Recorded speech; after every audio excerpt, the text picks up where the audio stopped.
예배 시간이 됐습니다.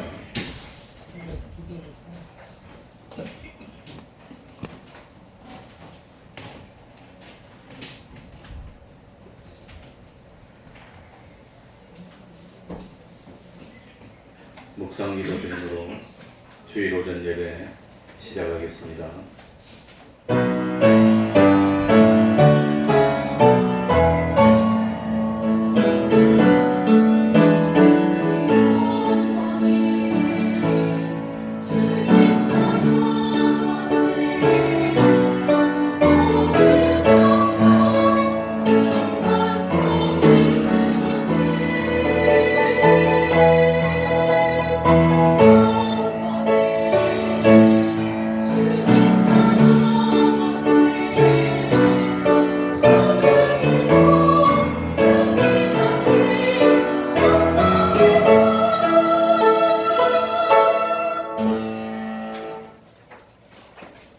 하나님 아버지, 추석의 명절을 무사히 지나게 하여 주시고 변함없이 주의를 허락하여 주시고 우리들을 하나님 앞으로 불러주신 이 은혜에 진실로 감사드립니다. 하나님 아버지, 우리들의 삶이 예배하는 삶이 되게 하여 주시고 찬송하는 삶이 되게 하여 주시고 진실로 하나님의 말씀의 인도를 받는 삶이 되게 하여 주시고 하나님 아버지, 참 기도하는 삶이 될 수 있도록 은혜 베풀어 주옵소서.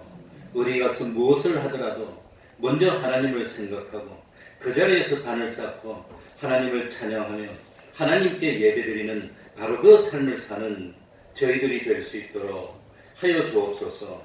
참으로 하나님이 기뻐하시고 하나님이 원하시는 그 믿음은 바쁠 때나 참 한가할 때나 슬플 때나 기쁠 때나 변함없이 믿음을 지키는 그 믿음 하나님이 원하시는 줄 압니다. 하나님 아버지, 명절이 되어서 모든 흩어졌던 가족들이 모이면 예배드리고 찬송하고 또 흩어지면 그곳에서 또 예배드리고 찬송할 수 있는 저희들이 되게 해주시고 참 우리들의 삶이 주님의 몸된 교회를 세우는 삶이요, 복음을 전파하는 삶이요, 멸망으로 가는 사람들을 돌이켜서 하나님 앞으로 인도하는 복된 삶을 사는 저희들이 되게 하여 주옵소서. 항상 하나님께 감사하는 삶을 살게 하여 주시고 찬송하는 삶을 살게 하여 주시고 참 믿음으로 하나님을 기쁘시게 하는 그런 삶을 사는 저희들 될 수 있도록 은혜 베풀어 주옵소서. 하나님 아버지, 우리 태평동 교회가 진실로 그 적은 참 교회이지만 그 적은 능력으로 온전히 하나님의 말씀을 준행하는 거대한 교회 될 수 있도록 은혜 베풀어 주시고 이 땅의 믿음의 그루터기 될 수 있도록 하여 주옵소서. 주님의 이름으로 모인 곳곳마다 하나님의 은총이 함께하여 주시기를 바라며 예수님 이름으로 기도하옵나이다. 아멘. 다 같이 일어나셔서 찬송가 28장입니다.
죄에 빠진 우리를 예수 구원하시려고 보혈을 흘려 주셨네.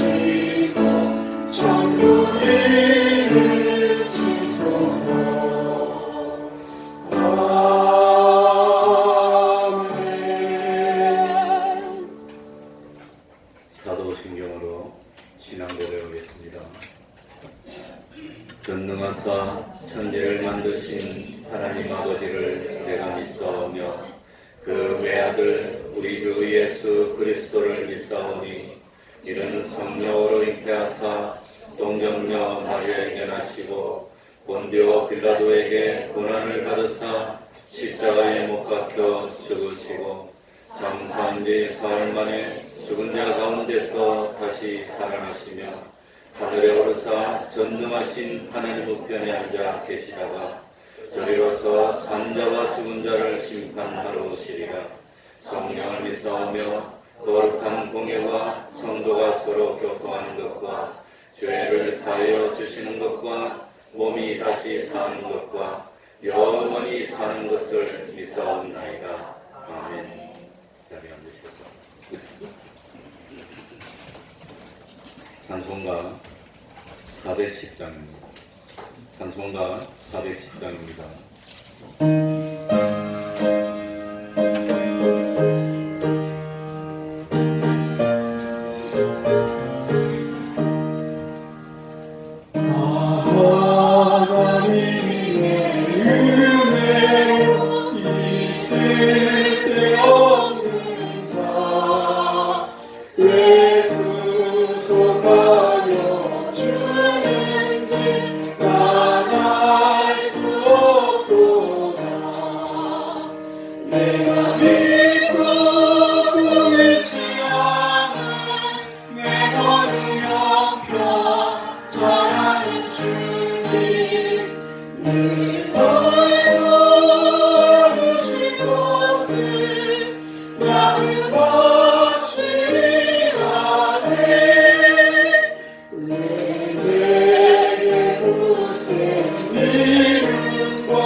이 시간에는 교동문 9번입니다. 교동문 9번을 교독하겠습니다. 찬송가 뒷장에 있고 예배 순서에도 있습니다.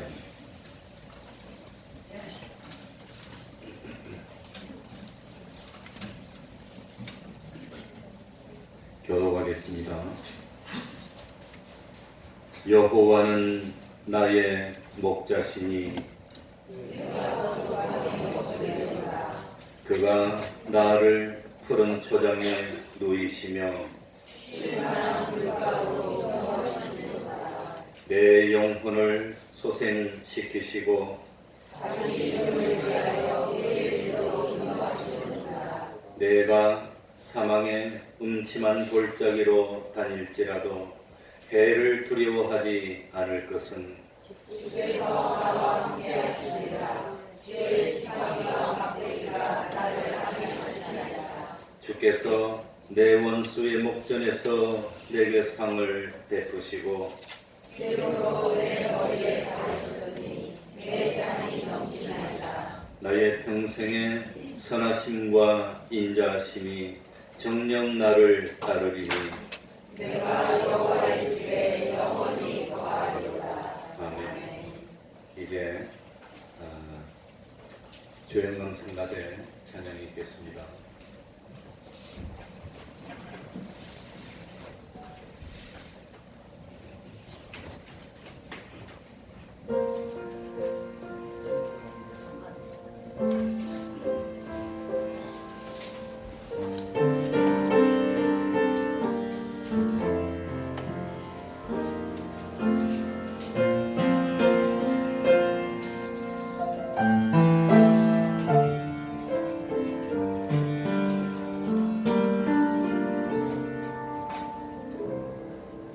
네가 고난 중에도 찬송할 수 있음을 은혜의 힘입니다. 내가 실패했어도 감사할 수 있음을 은혜의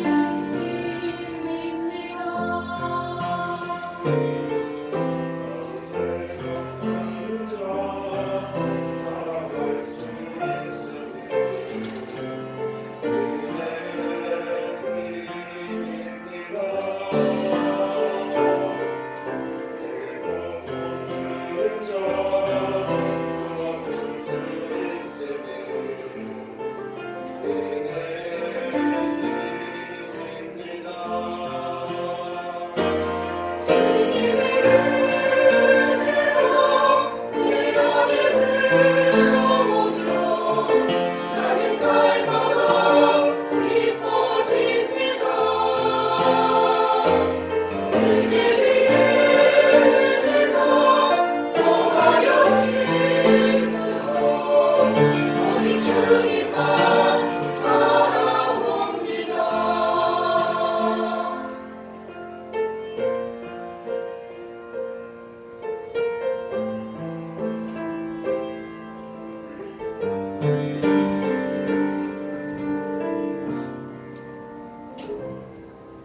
내가 가진 것 없어도 행복할 수 있음을 은혜의 힘입니다. 낙고처럼 나에게 주의 능력 있음을 은혜의 힘입니다.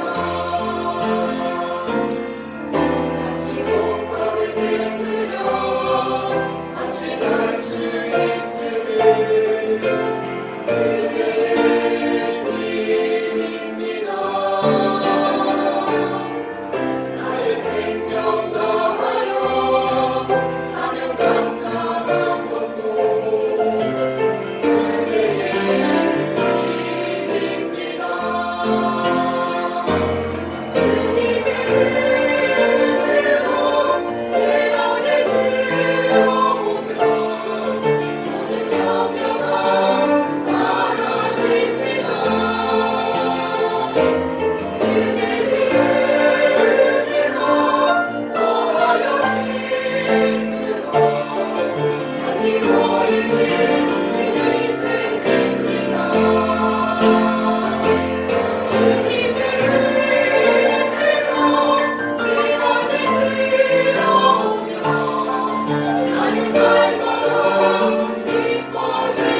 힘이 생깁니다.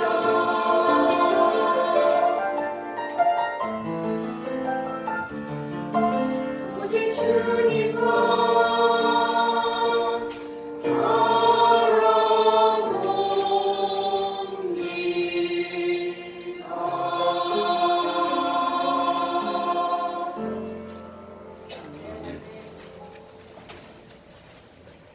이 시간에는 김재란 집사님 예배를 위해서 기도해 주시겠습니다.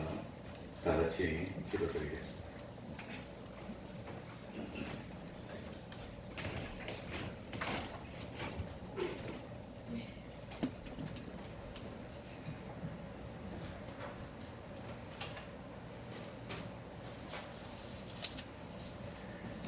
하나님 아버지 감사를 드립니다. 지난 한 주간도 이렇게 멀리 떨어져 있던 가족들과 만나게 하시고 즐거운 시간을 갖게 하여 주시다가 이렇게 주님의 날에 저희들 믿음을 허락하여 주셔서 주님 전에 나와 예배할 수 있는 저희들이 되게 하여 주심을 진심으로 감사를 드립니다. 주님이 부르시지 않으면 이 자리에 올 자가 없다고 했는데 우리의 삶 속에서 되돌아보면 날마다 허물 뿐이고 하나님 보시기에 부끄러운 뿐임을 이 시간 고백합니다. 그럼에도 불구하고 하나님 아버지께서 한없는 사랑으로 저희들을 말씀으로 인도하여 주시고 깨닫게 하여 주셔서 언제나 회개하는 마음으로 이 자리에 오게 하여 주시고 또 아버지 하나님 주님 앞에 부끄러운 마음으로 죄인된 몸으로 아버지 하나님 앞에 온전히 설 수 있도록 믿음 허락하여 주시오니 진실로 감사를 드립니다. 하늘의 미달이 땅에 떨어져 썩지 않으며 썩으면 많은 열매를 맺지만 썩지 않으면 그 열매를 맺을 수 없다고 했습니다. 하나님의 그 택하심을 받은 백성으로 하나님의 뜻을 이루기 위하여 저희들이 저희의 몸을 분사하고 아버지께서 몸소 보여주셨던 그 사랑을 나타내야 됨에 불구하고 세상 속에 나아가 우리의 부족함을 연을 느끼며 또한 아버지 앞에 간구합니다. 주님, 저희들에게 믿음을 주시고 동행하여 주셔서 언제나 우리의 삶 가운데 아버지 하나님의 뜻을 이루어갈 수 있도록 믿음 허락하여 주시옵소서. 특별히 가정에서 저희들이 말씀으로 가르치며 예배하는 가정 되게 하여 주시고 또한 우리의 속해 있는 아버지 직장과 사회에서 언제나 주님의 택함받은 백성으로 빛을 발하는 저희들이 될 수 있도록 도와주셔서 언제나 어둠이 물러가게 하여 주시고 썩어가는 구습 속에 있는 이곳에 아버지 생명의 말씀을 불어넣을 수 있는 성된 직분을 감당해 나가는 저희들이 될 수 있도록 주님 도와주시옵소서. 이렇게 세워주신 아버지 하나님 특별금 교회를 아버지 하나님 극복받아 주시옵시고 언제나 진리 가운데 거하게 하여 주시고 언제나 말씀 가운데 충만하게 하여 주시옵소서. 이달에 아버지 하나님 들어오는 모든 자녀들이 그 무거운 짐들을 아버지 하나님께서 맡아주시고 아버지 하나님 만나주시고 약속하여 싸우리 저희들 아무 준비 없이 이 자리에 왔지만 주님 이 자리가 주님을 만나는 자리요 하나님이 축복받는 귀한 자리임을 알게 하여 주셔서 돌아갈 때에는 저희들의 가뿐한 마음과 기쁜 마음으로 주님이 주시는 참 평강을 누릴 수 있는 저희들이 되게 하여 주셔서 저들의 가정에서 직장에서 막히는 삶 속에서 언제나 주의 자녀로 살아갈 수 있도록 은혜 가운데 인도하여 주시옵소서. 그리고 오늘 아버지 하나님 산에서 아버지 하나님 내려오는 이 말씀이 우리의 생명수가 되어서 언제나 그 말씀으로 더불어 저희들이 세심을 얻고 능력을 얻고 언제나 승리할 수 있는 능력의 삶이 될 수 있도록 도와주시기를 원할 때 우리의 목사님은 늘 함께하여 주시옵소서. 언제나 목사님 가정들을 축복하여 주시고 아버지 하나님 언제나 주님의 일을 감당해 나갈 수 있도록 하늘의 능력으로 더하여 주시오며 하늘의 지혜와 긍휼으로 더하여 주시옵소서. 특별히 아버지 하나님 너무나 어려운 때입니다. 이 땅에 아버지 하나님 너무나 불안하고 또 아버지 모든 삶 속에서 저희들이 아버지 하나님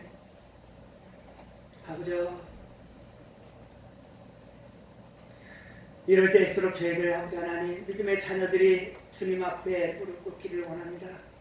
많은 교회들이 주님이 사랑하시는 교회 되게 하여 주시고 주님의 뜻을 이루어갈 수 있는 성령의 능력의 교회들이 다 될 수 있도록 도와주셔서 이 나라를 일으켜 세워주시고 이 나라를 축복하여 주셨던 주님이 다시금 이 나라를 세워주시고 능력 가운데 인도하여 주셔서 이제 아버지 하나님 세계 곳곳에 다니며 주의 말씀을 전할 수 있는 그리고 나눌 수 있는 이 나라가 될 수 있도록 축복 허락하여 주시옵소서. 오늘도 예배하기를 원합니다. 저희들의 마음과 몸을 정성을 다하여 예배하는 귀한 시간 되게 하여 주시고 주님이 기뻐하시는 아버지 하나님 귀한 예배가 될 수 있도록 도와주시옵소서. 우리 아버지 하나님 말없이 아버지 하나님 주님 앞에 봉사하는 자를 위해 함께하여 주시고 저들이 더욱더 주님의 일을 감당해 나갈 수 있도록 주의 능력으로 함께하여 주시옵소서.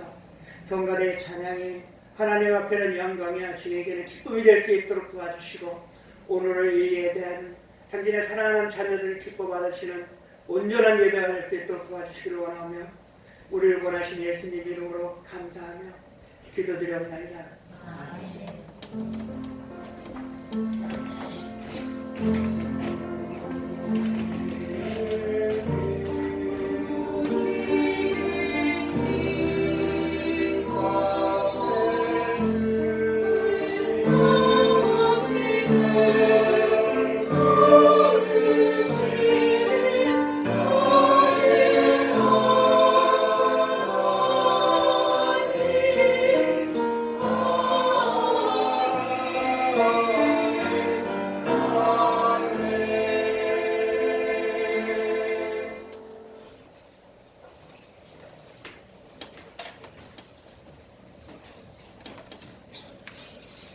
하나님의 말씀 마태복음 10장 1절입니다.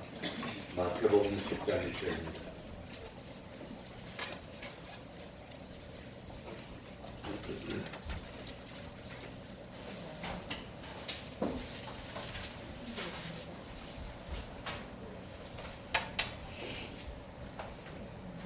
마태복음 10장 1절입니다.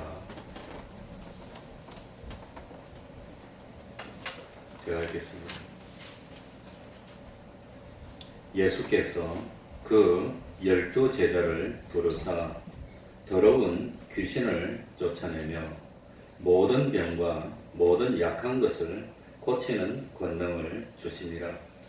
12 사도의 이름은 이러하니 베드로라 하는 시몬을 비롯하여 그의 형제 안드레와 세베대의 아들 야고보와 그의 형제 요한, 빌립과 바들로메, 도마와 세리마테, 알페오의 아들 야고보와 다데오, 가나안인 시몬과 및 가룟 유다, 곧 예수를 한 자라. 아멘. 오늘은 예수님의 12 제자들 가운데 그 이름이 베드로 다음에 나오는 안드레에 대해서 말씀을 드리려고 합니다. 에드워드 킴벌이라는 신실한 교인이 있었습니다. 이 킴벌이 길을 가다가 어느 날 하루 소년이 길가에 구두 가게에서 구두를 손질하고 있는 모습을 보게 됐습니다.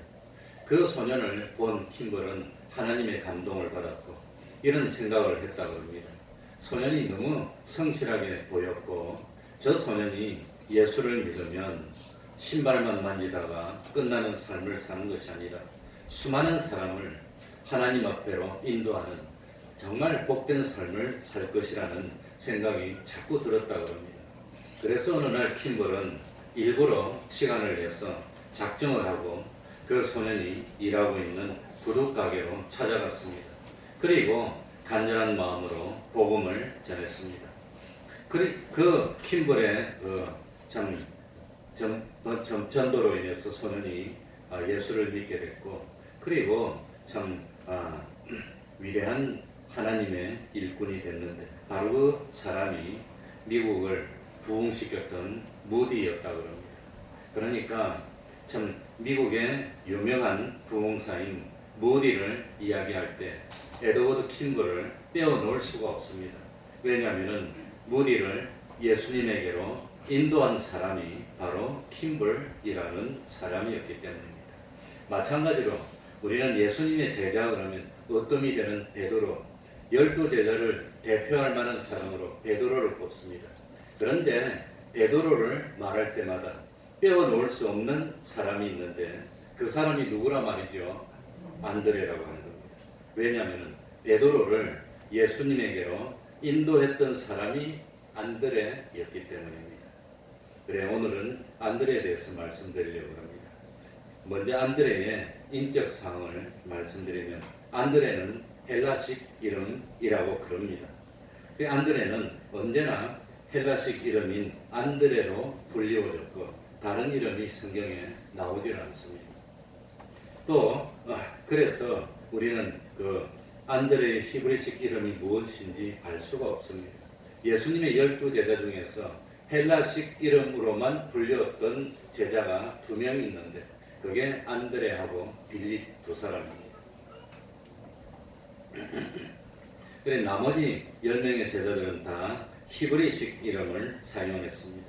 안드레라고 하는 말의 단어의 뜻은 남자답다는 뜻이라고 합니다. 남자답다. 이 뭐가 남자다운 건가? 이 안드레는 정말로 그 이름의 뜻대로 남자다운 사람. 그러니까 이 안드레는 다른 사람을 위해서 기꺼이 희생할 줄 아는 믿음이었습니다. 그리고 믿음의 형제들을 위해서는 기꺼이 자기를 감추고 낮출 줄 아는 그런 진정한 참 뭐라고 그럽니까? 용기 있는 사람. 그런 사람이 안드레였습니다. 우리가 잘 아는 대로 안드레는 누구와 형제였지요? 베드로하고 형제입니다. 일반적으로 베드로는 형이고 안드레는 동생이라고 생각이 됩니다.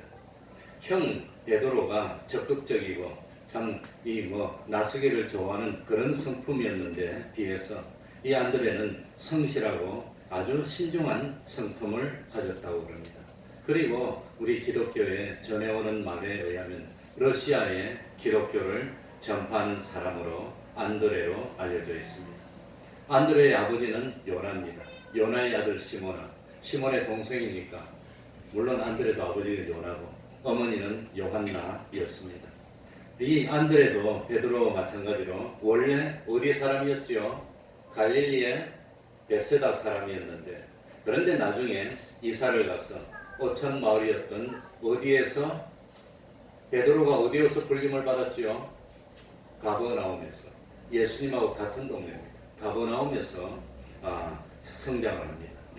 그리고 이 안드레도 베드로처럼 직업이 뭐였지요? 어부였습니다. 물고기를 잡아서 생활하는 사람. 이 안드레는 누구와 함께 살았지요? 누구와 함께 살았지요?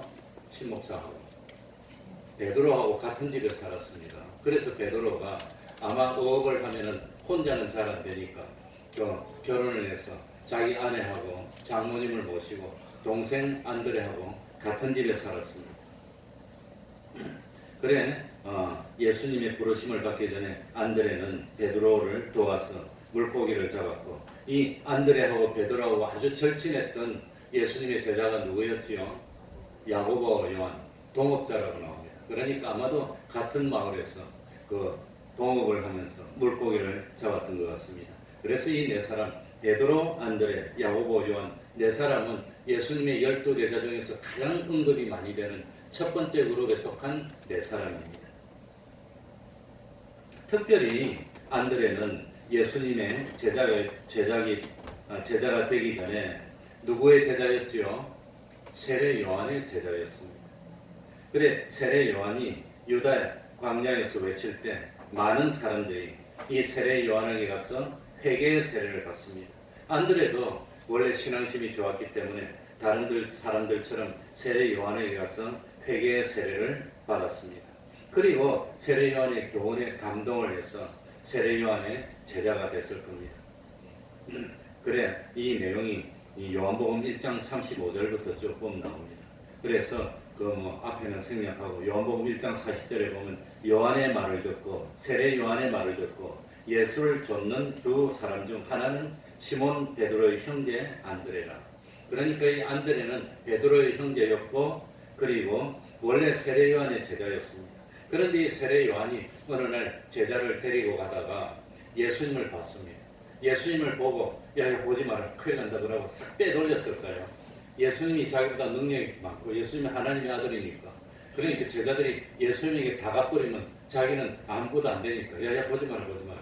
그런 게 아니라 제자들을 보고 예수님을 가르쳐서 세상 죄를 지고 가는 누구라고 소개합니까? 어린 양이라고 소개를 합니다. 그러니까 안드레가 세례 요한을 떠나서 예수님의 제자가 되는 겁니다. 그래서 참 안드레가 예수님의 제자가 됩니다. 그런데 예수님은 제자들을 부를 때 처음에 길거리에서 탁 부르면서 막바로 부르는 순간 사도가 되고 그건 아닙니다. 그건 아닙니다. 물론 이것을 구별할 수 있는 건 아니지만 성경을 읽어보면서 예수님이 제자를 부를 때 어떤 방식으로 불렀나 굳이 그걸 나누면 4번에 걸쳐서 불렀다는 겁니다. 4번. 몇 번에? 4번에 걸쳐서. 그러니까 예수님이 제자들을 부를 때 특별히 첫 번째 불렀다, 두 번째 불렀다 그건 아닙니다.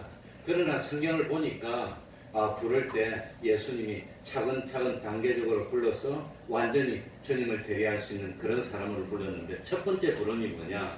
첫 번째 요한복음 1장에서 처음에 베드로를 부르고 베드로 부르기 전에 안드레를 먼저 불렀습니다. 부를 때 예수님이 안드레 보고 너는 나를 따르라. 나를 따르라면서 나를 믿고 구원을 받으라는 겁니다. 그래서 처음에 부르심은 뭘 위한 부르심이냐면은 구원을 위한 부르심. 제일 중요한 게 뭘 얻어야 됩니까? 구원 얻어야 되니까. 그래서 구원을 위한 부르심입니다. 이걸 좀 유식하게 표현하면 calling for salvation. 구원을 위해서 불렀다는 거. 그래서 예수님이 처음 안드레를 부르니까 이 안드레가 예수님을 따라서 예수님의 교훈을 받고 오니까 예수님을 누구로 여기게 됐지요? 예수님을 누구로 생각했지요? 동네 선생님으로 생각했습니까? 메시아로 생각했습니까? 메시아로. 예수님을 구세주로 믿음이 있으면 구원받는 겁니다. 그래서 첫 번째 부름은 구원을 위한 부르심이라고 합니다. 그래서 이 안드레가 그 세례 요한을 따라다니다가 이번엔 예수님의 말씀을 들어보니까 세례 요한하고 비교가 안 돼. 성경에 보면은 이 안드레가 세례 요한을 따라다니다가 감동받고 형한테 가서 형, 내 구세주를 만나서 그런 말 한 적이 없습니다. 그런데 베드로가 예수님을 만나고 난 뒤에 베드로에게 가서 뭐라고 말합니까? 우리가 누구를 만났다? 메시아를 만났다. 이렇게 형한테 예수님을 소개했다는 걸 보면 이 처음에 안드레가 예수님의 교훈을 듣고 예수님을 메시아로 구세주로 받아들였다고 하는 겁니다. 그러니까 구세주로 받아들인 믿음이 생겼고 구원을 얻었다고 보는 겁니다. 그런데 첫 번째 이 구원을 얻고 주님을 만나서 감격했지만 좀 따라다니다가 웬일인지 다시 갈릴리 바다로 와서 고기를 잡습니다. 그래서 두 번째 예수님이 부릅니다. 그게 뭐냐? 두 번째 부름, 그건 이제는 너는 세상에서 물고기를 잡는 사람이 되지 말고 사람을 낚는 어부가 되라. 나를 따라서 제자가 되라. 그래서 두 번째 부르는 것은 사역을 위한 부르심이라고 합니다. 그래서 그때부터 이 요즘 말로 하면 풀타임 워커가 된 겁니다. 다른 그 직장생활 다 그만두고 오로지 주님만 따르는 전문적인 제자로 들었은 것. 그게 두 번째 부르심이라고 합니다. 그게 마태복음 4장 18절에 나옵니다. 그래서 나를 따르라. 내가 너희를 사람을 낚는 어부가 되게 하겠다 하면서 그 다음부터는 물고기 잡지 않고 이제 직업도 버리고 완전히 주님을 따르는 이제 두 번째로 따랐다고 합니다. 그리고 세 번째 부르심이 뭐냐? 오늘 읽은 마태복음 10장 말씀입니다. 이걸 두 번째 부르심은 그러니까 미니스트리입니다. 목회를 위해서 전적으로 부르는 세 번째는 인턴십입니다. 실습을 시키는 겁니다. 계속해서 따르기는 하지만 이 마태복음 10장에 왔을 때 비로소 12제자의 이름이 어떻게 됐습니까? 다 완성이 된 겁니다. 그리고 아마 기초적으로 가르치고 난 뒤에 둘씩 보내면서 제자를 하고 복음을 전하는 걸 실습시킵니다. 이 인턴십입니다. 그래서 4절에 보면 5절에 보면 예수께서 이 12를 보내시며 명하여 가라사대 어디에도 가지 말고 이방인의 길로도 가지 말고 사마리아인의 보원에도 들어가지 말고 차라리 이스라엘 집에 잃어버린 양에게 가라. 가면서 전파하여 천국이 가까웠다고 쭉 이렇게 이제 가르쳐주면서 보내는 겁니다. 그래가지고 제자들이 둘씩 가가지고 복음을 전하니까 주님의 능력을 받아서 복음이 전해지고 귀신도 쫓겨나고 놀래가지고 좋아가지고 어쩔 줄 모르고 예? 어쨌든지 그래가지고 실습을 합니다. 이 세 번째 부르심입니다. 그리고 네 번째는 뭡니까? 이 네 번째는 완전히 이제 주님이 이 세상에서 하늘나라로 승천합니다. 승천해서 하나님 보좌 우편으로 가는 걸 승귀라고 합니다. 그러면서 최종적으로 이제 땅 끝까지 가서 사도가 되라. 이게 이제 영어로 하면 파이널 샌딩입니다. 그러면서 요한복음 15장 15절에 보면은 뭐랍니까? 내가 내 아버지께 들은 것을 전부 다 너희에게 알게 하였습니다. 그러니까 주님의 제자가 돼서 주님으로부터 배울 만한 것은 이제 뭐였단 말이죠? 다 배운 겁니다. 전부 다 배우고. 그러니까 이제는 완전히 전 땅끝까지 가서 제자가 되는 이런 네 가지 단계로 제자들을 보내는 겁니다. 그러면서 예수님은 마지막으로 보내기 전에 십자가에 달려 돌아가시고 죽으시고 사흘 만에 부활하시고 다시 갈릴리의 어느 산에서 만나자고 그랬는데 갈릴리에 가가지고 제자를 불렀어.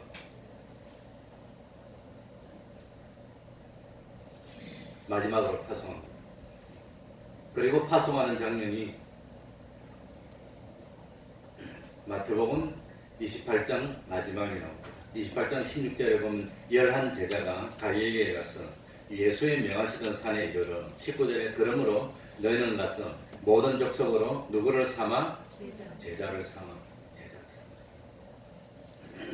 아버지와 아들과 성령의 이름으로 세례를 주고 그리고 20절에 내가 너희에게 분부한 모든 것을 가르쳐서 지키게 하라. 이게 최종적으로 사도가 되는 겁니다. 예수님에게 권능을 받아서 이제 예수님의 권능으로 각자 가서 전파합니다.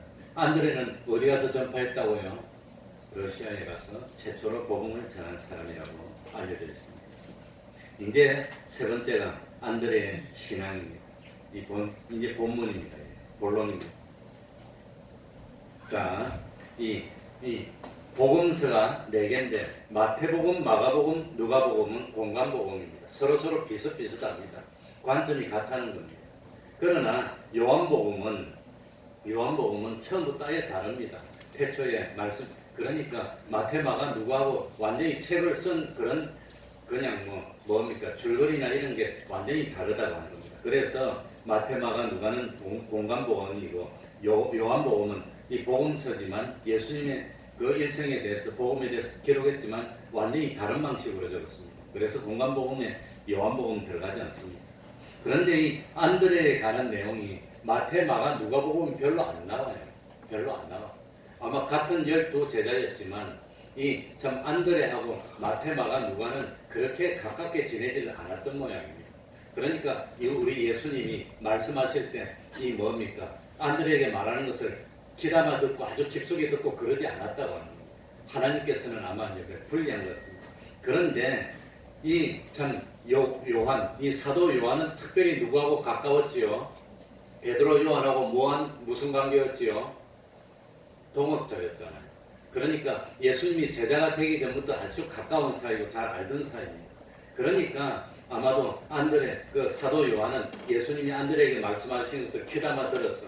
하나님의 감동을 받고 요한복음을 기록하면서 안드레에 대해서 다른 성경에 안 나오는 내용을 아주 많이 기록했다고 합니다. 그래서 특별히 요한복음에 보면은 안드레에 대해서 기록한 것이 3번 나옵니다.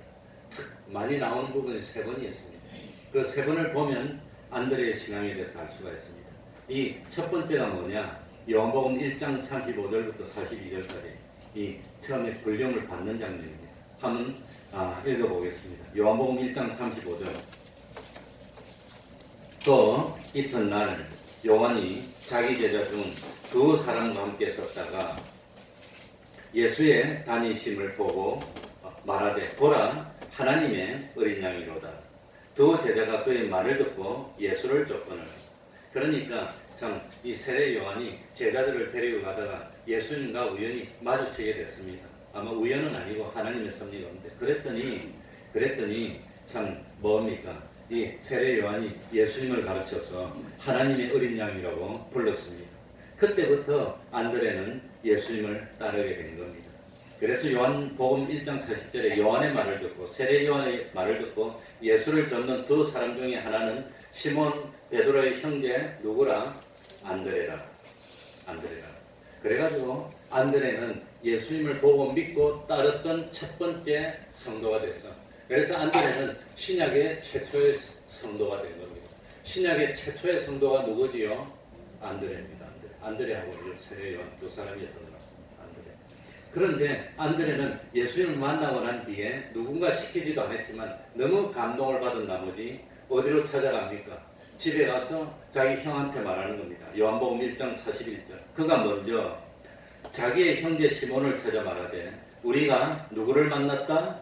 메시아를 만났다 하고, 메시아는 번역하면 누구라? 그리스도라. 그럼 안드레는 자기 형한테 메시아를 만났다고 말하고 끝난 겁니까? 어떻게 했습니까? 42절에 보면 데리고 예수께로 오니 예수께서 보시고 가라사대 내가 요한의 아들 시몬이니 장차 게바라 하리라 하시니, 게바는 번역하면 베드로라. 그래서 안드레는 신약의 최초의 신자고, 그리고 안드레는 뭡니까? 참 예수님을 따르는 제자가 됐으니까 예수님의 제자 중에서 최초로 제자가 된 사람이 안드레입니다. 그러니 신약 시대의 최초의 성도는 안드레. 예수님의 12제자 중에 최초로 제자가 된 사람도 누구지요? 안드레. 아마 안드레하고 요한하고 두 사람인 것 같습니다. 안드레. 그런데 이 안드레는 예수님의 제자가 되고 성도가 된 것으로 끝난 것이 아니라 뭡니까? 이 안드레가 예수님을 믿고 난 뒤에 제일 먼저 한 일은 형을 찾아가는 겁니다. 그래서 형을 예수님에게 데려오고 전도를 했습니다. 신약의 최초로 전도의 열매를 맺었던 사람이 누구지요? 안드레라고 합니다. 그런데 이 안드레의 전도는 아주 유명합니다. 성경사에서 아주 유명합니다. 안드레는 전도 배우세요. 한 명씩 전도 못하려면 밥도 먹지 마세요. 이래가지고 할 수 없이 나간 겁니까? 말도 안 했는데 자기가 알아서 간 겁니까? 알아서 갔어. 그래가지고 전도를 했어요. 전도만 하고 끝냈습니까? 예수님에게 데려서 소개를 했습니까? 예수님에게 데려서 소개를 하는 겁니다. 안드레는 자기 사람을 만들려고 한 것이 아니라 자기 형을 예수님에게 직접 붙였다고 하는 겁니다. 소개를 한 겁니다. 이걸 우리는 안드레식 전도라고 합니다. 그리고 안드레는 최초로 전도를 할 때 자기하고 매일 같이 일을 했던 제일 친한 옆에 있던 누구한테 전도를 했지요? 형에게, 가까운 사람에게 전도를 합니다. 이걸 안드레식 전도라고 합니다. 안드레. 이게 안드레에 대한 첫 번째 언급입니다. 두 번째 언급은 요한복음 6장에 나옵니다. 요한복음 6장에는 무슨 사건이 있지요? 오병이요. 무슨 사건이죠? 오병이요. 요한복음 6장 5절부터 5절에 보면 장소는 베세다 근처의 빈 들판입니다. 많은 사람이 모였습니다. 남자만 5,000명 정도니까 여자까지 하면 1:1이라면 10,000명입니다. 아마 나이가 많은 사람하고 아이들까지 합하면 더 많을 것 같습니다. 그래서 어떤 사람은 20,000명이라고 그러고 어떤 사람은 수천 명이라고 그러고 많은 사람이 모였습니다. 하루 종일 가르쳤습니다. 그래서 참 저녁이 됐습니다. 병자들도 고쳐졌습니다. 이제 사람들은 밥을 먹어야 되는데 아마도 그 2000년 전에 시골에 들판에 10,000명 이상, 많으면 20,000명까지 어마어마한 숫자입니다. 그 정도 모였다는 것은 그건 상상도 못할 일입니다. 많은 숫자가 모였습니다. 이때 예수님이 빌립에게 물어봤습니다. 우리가 어디서 떡을 사서 이 사람들로 먹게 하겠느냐? 예수님은 정말로 어떻게 했으면 좋을지 몰라서 물어봤을까요? 빌립에게 물어봄으로 하여서 빌립을 깨우치고 옆에 있는 제자들에게 깨우치고 교훈하기 위해서 물어봤을까요? 교훈하기 위해서. 왜 하필이면 빌립에게 물어봤을까? 가룟 유다는 동계를 맡았던 것처럼 빌립은 음식을 맡았기 때문일까? 그건 우리가 모릅니다. 또 빌립은 어디 사람이지요? 베세다 사람이니까 베세다의 지리에 대해서 잘 아니까 어디 가면 떡을 구할 수 있고 그런 걸 아니까 물어봤을까? 그건 모르겠습니다. 어쨌든지 빌립에게 물어봤다고 합니다. 뭐라고 대답해야 됩니까? 저거는 뭐라고 대답해야 되죠? 예수님이 와가지고 우리가 어디서 떡을 사서 이 많은 사람들에게 먹을 수 있겠느냐? 이렇게 물어보면 뭐라고 대답해야 하나님 우리 주님이 기뻐하는 대답이 되겠습니까? 저희 가면 떡집이 있습니다. 거기 가면 얼마든지 다 살 수 있습니다. 모자라면 여기 또 가면 됩니다. 이러면 될까요? 그래, 책에 보니까 이래 놨습니다. 예수님, 우리는 이미 갈릴리 가나의 혼인잔치에서 예수님이 물로 포도주를 만드는 걸 분명히 봤습니다. 그 옛날에 우리 조상들도 광야에서 만나와 메추라기로 먹지 않았습니까? 우리 주님하고 같이 있으니까 걱정 안 합니다. 우리 주님 알아서 해주십시오. 이랬으면 됐을 거라고 생각을 해요. 그렇게 해놨어요. 그런데 빌립이 어떤 대답을 했습니까? 각 사람으로 조금씩 받게 할지라도 200데나리온의 떡이 부족하리이다. 200데나리온.